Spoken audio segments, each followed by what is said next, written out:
We're here in downtown Cincinnati, Ohio, one of the hotbeds for human trafficking in this nation. The presentation you're about to see is on the growing pandemic of human trafficking. This presentation will be blended with a documentary shot in Chicago at a community center for homeless families. Now, what's the correlation, you might ask? Well, each person in this world finds himself in some sort of oppression, taken down by something that keeps them from moving on in their lives. The thing about the oppression, though, is that it's all different for each person. Now, there can be similarities in some more than others. However, each person's oppression is not only individual, it's very important and must be brought to light. We can't solve a problem that we do not know exists. During this presentation, you might feel compelled to want to help the people that you're learning about. However, you might lack that hope. If you're lacking that hope today to help the others that you have a heart for, you might need to find your own oppression and help yourself. After all, we can't help others if we don't help ourselves.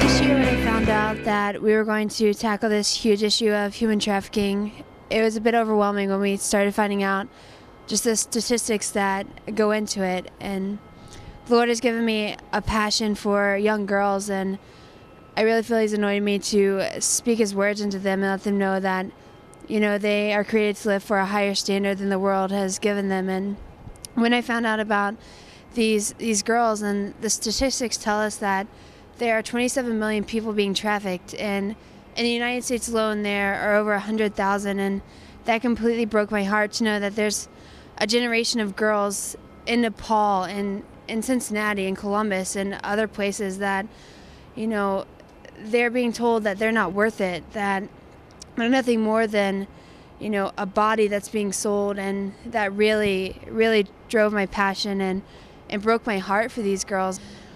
Just over these past few months researching it and finding more about it, it's definitely driven me to find out what I can do, what skills and talents I have that can add to ending this horrible, horrible oppression and slavery that these girls find themselves in. And by making this documentary, it's definitely given a voice to these girls who, in other cases, they have no voice. And I just really hope that when you hear this documentary, that you hear our hearts behind this. And it may be overwhelming to know that there are that many people who are trafficked and that many people who are in this bondage and this oppression, and that we're just one person. But we're all just one person, but we can make a difference, and there are things that you can do.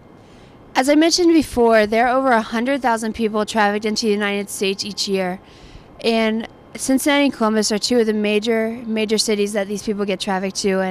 And right now we find ourselves at the Cincinnati International Airport. And if you really break it down and look at that, Ohio, and especially this city as well as Columbus, it's just so easy to be trafficked here.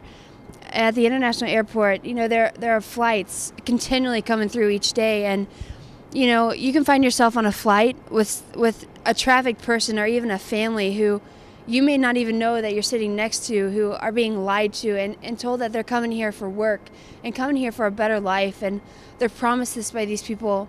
And once they get here, they find themselves sold into human trafficking and slavery. And as well as, we live off one of the largest rivers, the Ohio River, and how easy it is to traffic people in through the barges and the ships that come through each day. We really just hope to bring this documentary of redemption to all people, so they can see that these girls, they need this hope and they need this freedom from this slavery. And I really pray that we can let them know that they are God's children, they are beautiful, and they're not meant for this kind of slavery.